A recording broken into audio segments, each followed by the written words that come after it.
Hello, everybody, and welcome back to my podcast. And this is a little bonus episode. And I wanted to do a bonus episode because I think the importance of discussing your goals for next year and going into 2024 with a little bit of a reflection, a little bit of I'm trying to think of the right word, planning, but also not feeling like you're starting the year already chasing your tail. So if you are listening to this before 2024, i.e., when it comes out, which will be the 28th of December, then congrats. I would say take the next few days to just do some goal setting. If you're listening to this after, then this is all cool because really the same process and application applies to whether you're planning for Q1, Q2, Q3, Q4. So I want you to know that if you're listening to this at a later date, it's not just a new year planning, it is a good thing to get into to planning. Now, first of all, if you are listening to this on the 28th or around Christmas time, I hope you've had a nice break. I hope that you have spent some time just chilling, relaxing, eating, being merry, doing the things, hanging out with friends and family. And for some, maybe that hasn't been the case. Know that just every day is a new day. So if it wasn't a great day, don't worry about it. You've got tomorrow and you've got the next day and you've got the next day. Okay, so this is something that I did with my group coaching program, Soul Leaders Academy. And I did this at the end of the year, our last session before we kind of broke up for Christmas. And I'm obviously not going to give you the whole training because that is specifically for the people that are in my world on a paid coaching capacity. But I am going to give you a few things because I think that there are so many different methods of goal setting, which seems almost crazy, doesn't it? Because it's like, well, I'm just setting goals. So I wanted to talk through um, and also share a little bit around goal setting with you. Because if I'm really honest, I got trapped for quite a long time, actually obsessed with goals. I was obsessing over it. I was writing them down. If I didn't achieve them, I was beating myself up about it. That I actually went through a stage of just going, do you know what? Fuck it. I'm not actually going to set any goals because it just puts me into fight or flight. It didn't help my nervous system. It didn't help the idea of like not hustling. And so there was definitely a period where goal setting equaled hustle for me. So if that resonates with you, I want you to know that there is a kind of a gentler, easier way of doing that. Um, and so I'm going to talk from the perspective of I do think it's important, but I also think it's important to not be 100% specific with it, i.e., dates, times, the hour that it needs to be done by. Um, there are plenty of people who would disagree with that school of thought. I'm actually going to tell you a little story that I was told because I'm going to come with balance. I want you to I want you to see the balance of goal setting where and different people have different viewpoints. So when it comes to goal setting, Harvard did a study on around it, and they had graduates that were asked to have set written goals for their future. So they were studying at Harvard, and there was a bunch of them that was said, if you have set clear written goals for the future, let's make specific plans and you can transform your fantasies into realities. Okay, so 3% of the students that were tested in this experiment, in this case study, 3% of the students had written goals and plans to accomplish them. So they'd written them down. 13% had goals in their mind but hadn't written them down. And 84% had no goals at all. Okay, so group of Harvard grads, so they were students, were asked if they had set clear written goals for their future. 3% wrote them down, 13% had them in their mind, and 84% just didn't have any goals at all. So I want you to just first of all think what category you fall into. Okay, where are you right now? And after 10 years, the same group of students were interviewed again. And the conclusion is quite interesting, I have to say. The 13% of the class who had goals but did not write them down, Okay, so they had goals, but they were just in their head. They earned twice the amount of the 84% who had no goals. Okay, so the 13% who had them in their heads earned twice as much as the ones without any goals. And the 3% who had written goals down, they were earning on average 10 times as much as the other 97% of the class combined. Now, I think that is pretty conclusive that goals are probably a very good thing to do. Okay. They are probably saying in that case study, you know what, you're going to be more successful if you have goals that even if they're in your head or write them down. So just have a think on that.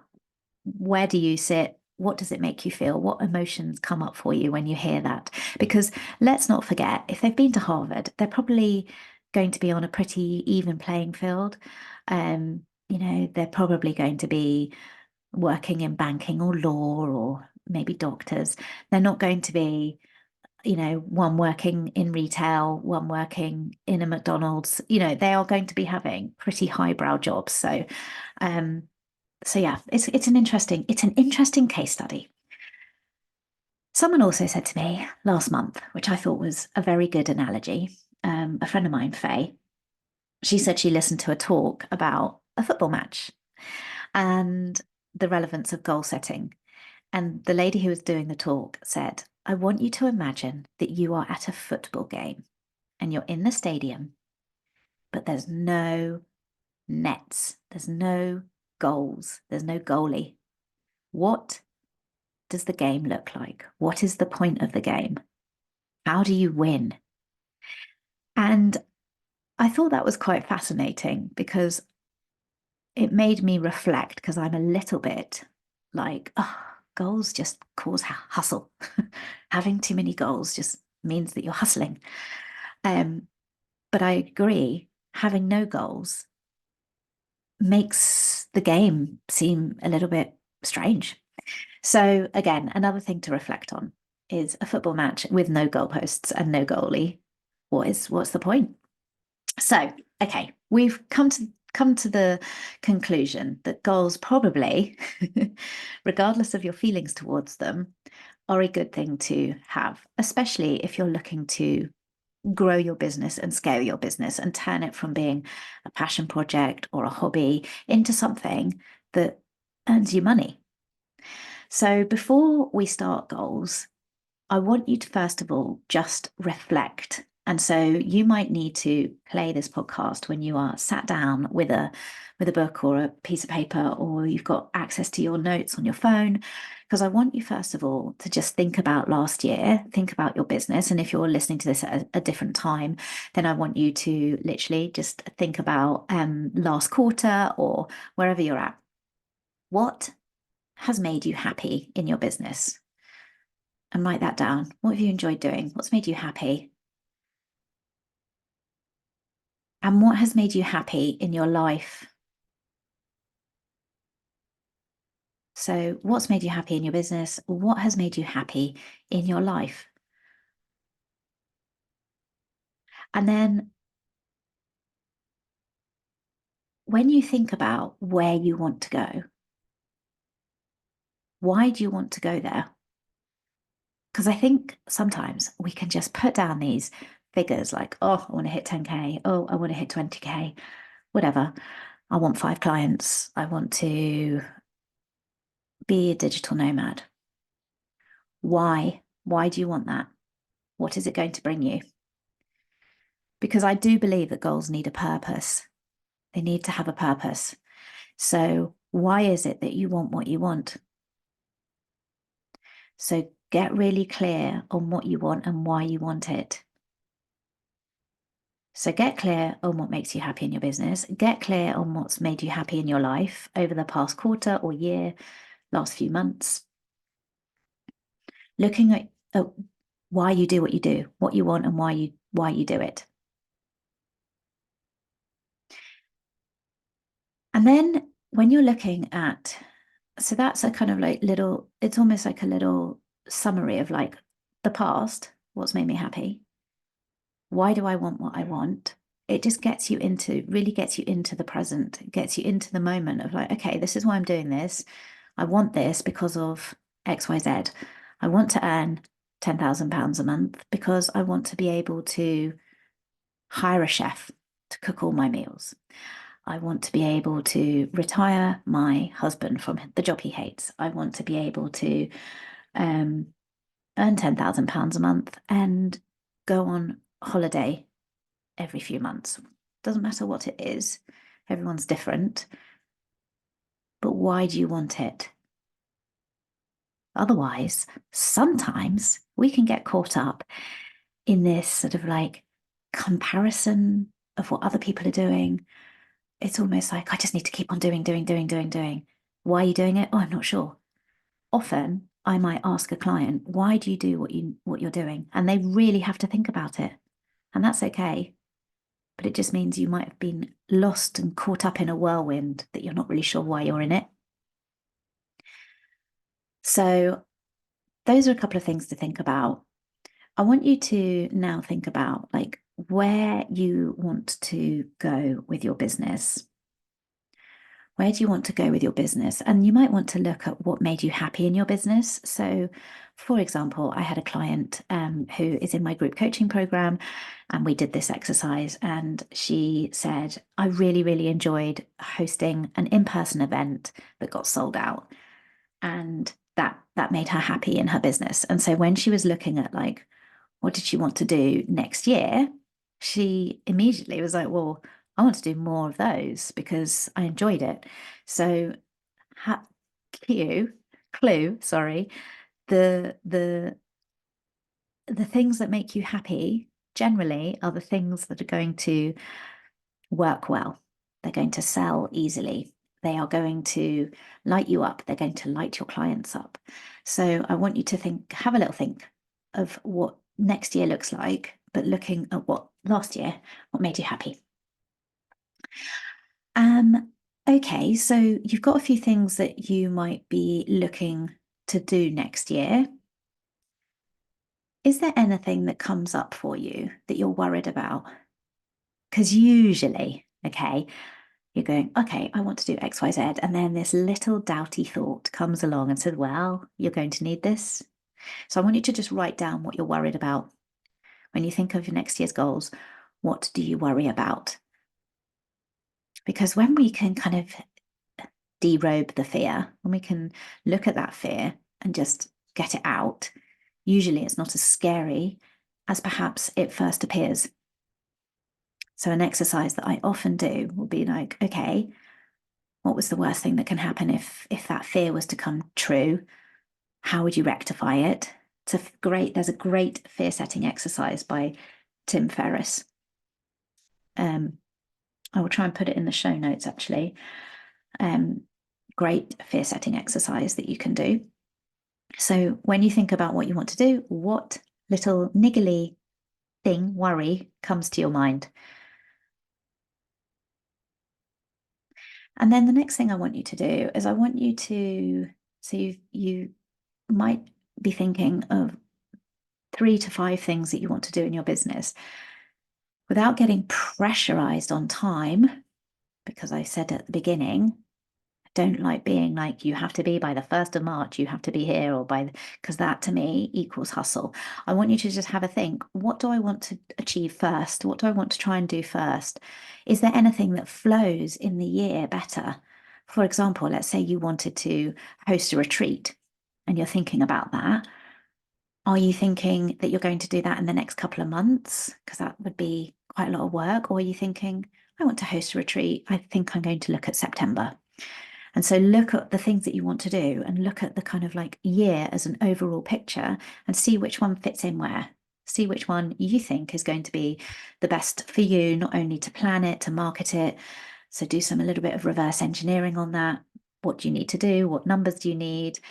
How do you need to make it? How do you need to make it happen? Because with goal setting, reverse engineering is also really, really important. So what I mean by that is if you've got, let's take the retreat as an example, you want to host a retreat, you want to say, okay, when do I want it? I'm going to have it in September. how long do you think it's going to take for you to market that? You might say, well, I think I'd probably want good 5 months. So you might work 5 months backwards. What do you need to have done in those 5 months? You probably need to start with where you're going to host it. What is it going to look like? How many people do you need? What are the numbers? You can't get the numbers until you've got the venue. So you have to start and look at the jigsaw puzzle and look at what pieces need to go where. And you need to start from the beginning, working backwards, going to the beginning, and then start at the beginning, working backwards. Does that make sense? So you get the end result, retreat in September. What do you need to do to make that happen? What are the steps? And then start at step 1. So step 1 might be find a venue. Because without doing that, we're slightly pissing in the wind. We're slightly going, I want to do X, Y, Z. Cool, I'm going to put it out on my goals, but I'm not putting action points towards it. So the action points are critical when it comes to goal setting, absolutely critical. And then my final tip is there any belief that is holding you back? Is there anything that you think, oof, not sure about that, that's a bit scary? Because that is probably what you need to work on. That belief is what you might need to be working on. So whether it's a belief that you don't have the right tech, belief that you don't have the right numbers, belief that you don't have faith in yourself to do it, is there any belief that is coming up for you? And also, do you need to be a different business owner than you are today to accomplish those goals? Do you need to be a different business owner? What do you look like? What is that version of you? Is it today's version, or is it something that you need to grow and stretch towards? And these are the kind of things that I help my one-on-one clients and my group coaching clients to achieve. So it's often, if something comes up, the thought of doing that all by yourself and working it all out on your own can seem quite daunting. So absolutely, this is where I would look, especially in my one-on-one clients. We really set down like, right, where do you want to go? What does that look like? What projects can we put in place to help you achieve that? And where are the gaps? Is it that you need more leads coming into your world because what you want to achieve might be difficult on the kind of numbers that you have in your world right now? Okay, let's start at looking at increasing those numbers as well as putting a project in place to accomplish the goal. Now, it's short and sweet. I'm not actually sure how long this podcast has been, but I'm going to guess that now is a good time to stop. Thank you so much. Little bonus episode of goal setting. I will be back in 2024. Freaking excited. I hope you are. I love nothing better than a good fresh start. And for those of you who listen to my podcast, I said that I wasn't going to get any books. And then this really lovely lady called Louise, who I did a couple of summits with her last year, sent me a really nice book. For those of you who are watching on YouTube, she sent me that. So I have a new book. Said I wasn't going to, but I didn't. Someone gave it to me. Happy New Year to anybody who's listening before New Year. If you're listening after, then I hope 2024 has been the best bloody start that you could possibly wish for. I love you. I will see you on the other side.